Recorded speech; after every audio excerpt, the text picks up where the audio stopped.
ફરી એકવાર વાણિજ્ય વ્યવસ્થા અને સંચાલન વિષયમાં આપણે આગળ વધીએ. આપણે ચેપ્ટર નંબર 1ની ચર્ચા કરી રહ્યા હતા. હું છું વિશાલ સુથાર અને શરૂ કરીએ આજનો વિડીયો.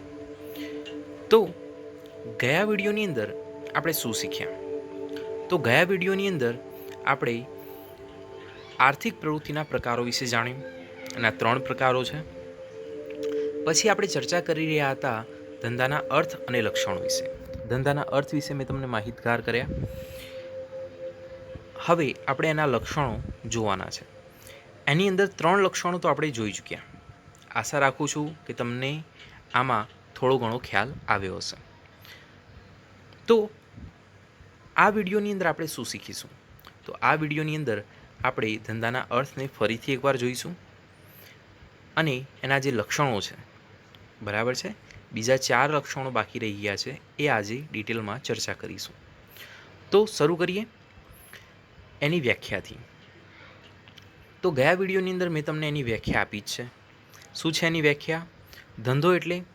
ધંધો એટલે નફાના હેતુથી કરવામાં આવતી કોઈ પણ કાયદેસરની આર્થિક પ્રવૃત્તિ. એટલે કે ધંધો કોને કહેવામાં આવે? કે જે નફાના હેતુથી કરવામાં આવે અને કાયદેસરની પ્રવૃત્તિ હોય, એ પણ પાછી આર્થિક. ઓકે, તો એ ધંધો છે. અને આની અંદર કઈ બાબત છે જે અગત્યની છે એ મેં તમને કીધી હતી, બરાબર છે. તો એના લક્ષણોની ચર્ચા આપણે કરીએ. ધંધાના લક્ષણોની અંદર પહેલું જે લક્ષણ છે નફાનો હેતુ. આની આપણે ચર્ચા કરી. નફો એ ધંધાની પારાશીશી છે.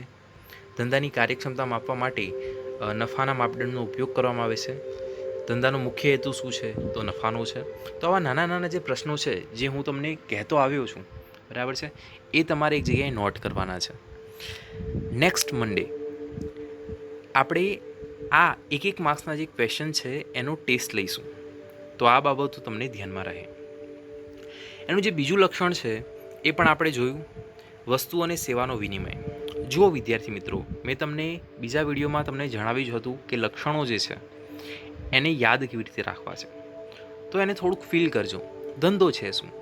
તો માની લો કે તમારી ઘરની આસપાસ કોઈ દુકાન છે કરિયાણાની અથવા તો સ્ટેશનરીની, તો એને વિઝ્યુલાઇઝ કરો તો તમને આપોઆપ ધંધા વિશે ખ્યાલ આવી જશે. વસ્તુ કે સેવાનો વિનિમય. ધંધામાં શું હોય? વસ્તુ કે સેવાનો વિનિમય. એનું ત્રીજું લક્ષણ આપણે જોયું હતું, બરાબર છે. એનું ત્રીજું લક્ષણ છે શું? તો જોખમોની અનિશ્ચિતતા. ધંધાની અંદર જોખમોની અનિશ્ચિતતા રહેલી છે, ઘણી છે, આપણે ચર્ચા કરી. હવે આપણે આગળ વધીએ. તો એનું ચોથું લક્ષણ છે તૃષ્ટિગુણનું સર્જન. પહેલાં તમારે આ શબ્દ તૃષ્ટિગુણને સમજવો પડે. તૃષ્ટિગુણ એટલે શું? તૃષ્ટિગુણ એટલે એક સંતોષ, બરાબર છે. જેમ કે મને બહુ જોરદાર તરસ લાગી છે, બરાબર છે, અને મને પાણી મળતું નથી અને કલાક પછી મને પાણીની બોટલ મળે છે, બરાબર છે. હું કેવી રીતે પીશ? અને પીધા પછી મને જે આનંદ મળશે, બરાબર છે, એ આનંદ કેવો હશે? તેને શું કહેવાય? તૃષ્ટિગુણ. ખ્યાલ આવે વિદ્યાર્થી મિત્રો? તો વસ્તુ કે સેવાના ઉપયોગ કરનારને મળતો સંતોષ એટલે તૃષ્ટિગુણનું સર્જન. ત્યાં તૃષ્ટિગુણનું સર્જન થયું છે એમ કહેવાય. આ જે તૃષ્ટિગુણનું જે સર્જન છે એ 3 રીતે થાય છે: સ્વરૂપ, સ્થળ અને સમય. વિદ્યાર્થી મિત્રો, 3 માર્ક્સનો પ્રશ્ન તમને પૂછી શકે, તૃષ્ટિગુણનું સર્જન કઈ રીતે થાય છે? તો આ 3 રીતે. એક પછી એક સમજીએ. કાચા માલમાંથી તૈયાર માલમાં રૂપાંતર થાય અને તેને વપરાશ યોગ્ય બનાવવામાં આવે એટલે સ્વરૂપ તૃષ્ટિગુણનું સર્જન થયું છે એમ કહેવાય. તો કોઈ પણ કાચો માલ છે, માની લો કે મેંદો, બરાબર છે, મેંદો છે, એનાથી બ્રેડ બનાવવામાં આવે છે. એટલે કે કાચા માલમાંથી તૈયાર માલમાં રૂપાંતર થાય છે, જેને વપરાશ યોગ્ય બનાવવામાં આવે છે. તો એને શું થયું? સ્વરૂપમાં ફેરફાર થયો. મેંદામાંથી બ્રેડ બનીને તો એના સ્વરૂપમાં ફેરફાર થયો, એને સ્વરૂપ તૃષ્ટિગુણ કહેવાય છે. બીજું છે સ્થળ તૃષ્ટિગુણ. માલના ઉત્પાદકના જે ઉત્પાદન છે એ ઉત્પાદકના સ્થળથી ઉપભોક્તા કે જે ગ્રાહક છે તે ઉપભોક્તાના સ્થળ સુધી લઈ જવામાં આવે ત્યારે સ્થળ તૃષ્ટિગુણનું સર્જન કહેવાય. ચલો એક ઉદાહરણ આપું. જેમ કે સફરજન. જમ્મુ કાશ્મીરમાં થતા જે સફરજન છે એ તમે તમારા ઘરે બેઠા માણી શકો છો કે નહીં? અહીંયા તમે ખરીદી શકો છો કે નહીં? તો આ છે શું? તો આ સ્થળ દૃષ્ટિગુણનું સર્જન થયું એમ કહેવાય. જુઓ વિદ્યાર્થી મિત્રો, તમને આમાંથી 1 માર્ક્સનો પ્રશ્ન પૂછાઈ શકે કે સ્થળ દૃષ્ટિગુણ એટલે શું? તો તમારે આ વ્યાખ્યા લખવાની થાય. ત્રીજું છે સમય દૃષ્ટિગુણ. તો માલને જરૂરિયાત ના હોય ત્યારે તેનો સંગ્રહ કરી જરૂરિયાતના સમયે પૂરો પાડવામાં આવે ત્યારે સમય દૃષ્ટિગુણનું સર્જન થયું એમ કહેવાય. માની લો કોઈ ગોડાઉન છે, ગોડાઉનની અંદર કોઈ પણ પ્રકારનો જે માલ સામાન છે એ સંગ્રહી રાખવામાં આવે છે. જેમ કે કરિયાણું છે, બરાબર છે, ઘઉં છે, ચોખા છે, બાજરી છે, મકાઈ છે, બરાબર છે, તેલ છે, બરાબર છે, કોઈ પણ વસ્તુ જે છે એ સંગ્રહવામાં આવે છે. જેમ કે ઘઉં છે તો ઘઉં સંગ્રહવામાં આવે છે. જ્યારે જરૂર પડે છે, એની જરૂરિયાતના સમયે આપણે એને લાવીને વાપરીએ છીએ, તો એ શું થયું? તો સમય દૃષ્ટિગુણનું સર્જન થયું તેમ કહેવાય. ઓકે, આનું 5મું જે લક્ષણ છે એ છે પ્રવૃત્તિનું સાતત્ય. શબ્દને સમજજો વિદ્યાર્થીઓ. પ્રવૃત્તિનું સાતત્ય એટલે આ જે ધંધાકીય પ્રવૃત્તિ છે એ સતત ચાલતી રહે છે, બરાબર છે. જેમ કે ધંધો એ સતત ચાલતી પ્રવૃત્તિ છે. ધંધામાં જે વ્યવહારો છે એ નિયમિત થતા જ રહે છે અને વેપારી નફાના આશયથી સતત ખરીદ વેચાણ કરતા જ રહે છે. તમે જોયું છે કોઈ દુકાનદારને, બરાબર છે, કે એક વસ્તુ વેચીને દુકાન બંધ કરી દે હોય છે? ના, એ સતત રોજ એ પોતાની દુકાન ખોલે છે, ખરીદ કરે છે, વેચાણ કરે છે. તો જે ધંધો છે, બરાબર છે, એનું એક લક્ષણ છે પ્રવૃત્તિનું સાતત્ય, એટલે કે સતત આ પ્રવૃત્તિ ચાલતી રહે છે. પરંતુ અહીંયા એક બાબત નોંધવા જેવી છે.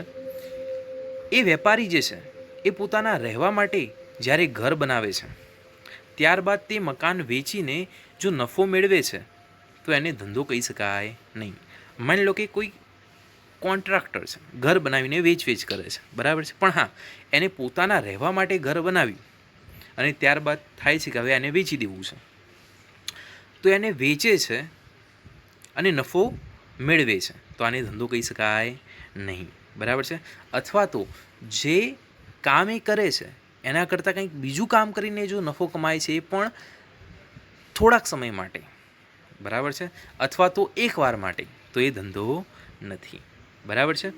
કારણ કે આની ચર્ચા કરીએ, કારણ કે તે મકાનની લે વેચ સતત અને નિયમિત જે પ્રવૃત્તિ છે એ કરતો નથી. માની લો કે તમારા ઘરની બાજુમાં રહેતો કરિયાણાનો વેપારી, બરાબર છે, એ કરિયાણાનો જે માલ સામાન છે એ સતત રોજ અને નિયમિત વેચે છે, તો એને ધંધો કરે છે એમ કહી શકાય, બરાબર છે.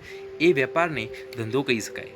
પરંતુ એ કોઈ મશીનરી લાવે છે, બરાબર છે, એ કોઈ મશીનરી લાવે છે અને એ મશીનરી થોડાક સમય પછી વેચી દે છે, તો એ મશીનરીનો ધંધો કરે છે એમ ન કહી શકાય, બરાબર છે. ભલે એમાંથી એને નફો મળ્યો છે, ભલે એ આર્થિક પ્રવૃત્તિ થઈ, પણ એને ધંધો કહી શકાય નહીં, બરાબર છે. એનું બીજું લક્ષણ છે નાણાંની જરૂરિયાત. જો વિદ્યાર્થી મિત્રો, એક મુદ્દે આપણે એ ધ્યાનમાં રાખવાનું છે કે આપણે કયા પ્રશ્નની ચર્ચા કરી રહ્યા છે. આપણે લક્ષણોની ચર્ચા કરી રહ્યા છે, બરાબર છે. તો એનું 6થું લક્ષણ છે નાણાકીય જરૂરિયાત. ધંધાની શરૂઆતથી માંડીને એના અંત સુધી નાણાંની જરૂરિયાત રહે છે. કેમ? ફેક્ટરીમાં કાચા માલનું ઉત્પાદન કરવું છે, કાચા માલમાંથી તૈયાર માલનું ઉત્પાદન થશે ને, તો એના માટે શું જોશે? નાણાં. તો ફેક્ટરીમાં કાચા માલથી એના તૈયાર માલમાં એનું રૂપાંતર કરવું છે, એનું ઉત્પાદન કરવું છે, તો નાણાંની જરૂરિયાત રહે છે. વેપારીને માલ ખરીદવો છે, તો એના માટે નાણાંની જરૂરિયાત રહે છે, વગેરે વગેરે. તો આ બધા જ કાર્ય માટે નાણાંની જરૂરિયાત રહે છે. તો ધંધાનું આ એક લક્ષણ કહી શકાય કે નાણાંની જરૂરિયાત. 7મું એનું લક્ષણ છે આર્થિક પ્રવૃત્તિ. વિદ્યાર્થી મિત્રો, આપણે આર્થિક પ્રવૃત્તિના જ પ્રકારોમાંનો એક પ્રકાર સમજી રહ્યા છે, બરાબર છે. ધંધો એ નાણાંના ઉપાર્જન દ્વારા નફો મેળવવાના હેતુથી કરવામાં આવતી આર્થિક પ્રવૃત્તિનો એક ભાગ છે. એટલે કે તમે ધંધો કેમ કરો છો? તો તમે ધંધો નફો મેળવવા માટે કરો છો. તમે નાણાંનું ઉપાર્જન કરો છો, એટલે કે કોઈક વસ્તુ વેચીને નાણું મેળવો છો. તો આ શું થયું? તો આ આર્થિક પ્રવૃત્તિનો એક ભાગ થયો. તો આનું લક્ષણ કહી શકાય. તો આમ આપણે 7 લક્ષણો જોયા. બરાબર છે. આ 7 લક્ષણોને તમારે કેવી રીતે યાદ રાખવા છે એના માટે હું એક બીજો વિડીયો બનાવું છું, અને હું તમને આના પછી એક બીજો વિડીયો આપીશ જેની અંદર આ તમને 7 લક્ષણો જે છે એ તમારે ગોખવા નહીં પડે અને તમને સરળતાથી યાદ રહી જશે. એવી રીતે હું ગોઠવીને આપીશ. બરાબર છે. ત્યાં સુધી આપણે આટલું જ રાખીએ છીએ. Thank you.